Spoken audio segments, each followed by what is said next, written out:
Finally, may electric fan na ako. Naglinis nga lang din ako ng sala dahil sipag na sipag rin ako dahil may bago na naman akong gamit. Grabe, pangarap ko lang din talaga dati na magkaroon ng ganitong klase ng electric fan. Finally nga, nakabili na rin. Ang mahal naman kasi ng aesthetic na electric fan na to, nasa 3,979 pesos. Finally, may electric fan na ako.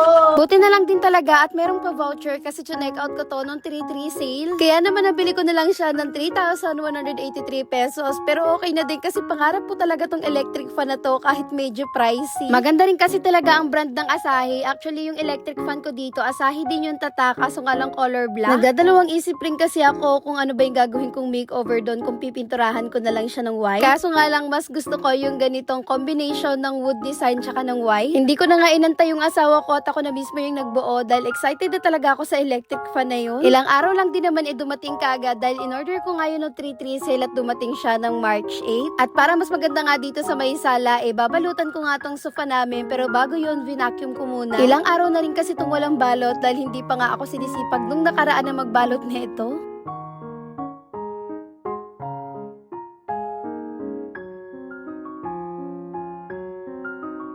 At para nga mas malinis ko yung ilalim nitong sofa, inurong ko na rin. Hindi pa nga ako nakakapaglaban ng carpet, kaya ayan, pagkaurong ko, nasa ilalim pa nga yung mga labahan ko na carpet. Kung naka-vinyl tiles o kahit nga naka-tiles kayo, very recommended ko tong ginagamit ko sa sahig namin. Kung gusto nyo matry yun, 49 pesos lang. Ilalagay ko na lang yung link sa may comment section. Eto nga't binalutan ko na tong sofa namin. Ito nga palang gamit ko is universal na. Pang 2-seaters nga ito dahil hindi naman ganong kalakihan itong sofa na gamit namin. Ang technique lang naman sa paggamit ng ganitong sofa cover, ayusin nyo lang yung pagkakahigit sa ilalim para mas lapat na lapat sa sofa. Tsaka i-check nyo rin yung sofa nyo kung pang 2-seaters ba siya o 3-seaters para saktong-sakto talaga. Pag nahigit nyo kasi ito na maganda dito sa ilalim, maayusin nyo na lang dito sa may itaas at ayos na yan tignan. Mas maganda kasi na balot itong sofa para hindi kagad madumihan. Fabric kasi yung napili kong sofa kasi nga pagkabalat madaling nasisira. Meron din naman akong ginagamit doon pagka nadudumihan yung wet and dry vacuum cleaner ko.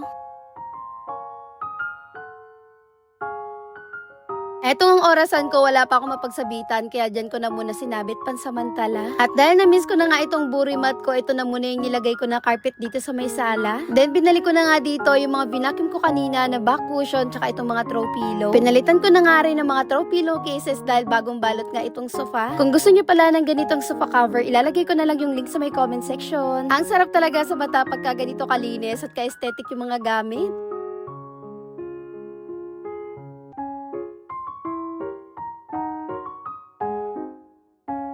At yun lang muna mga Marset Parsi. Salamat sa panonood. Please like and share this video.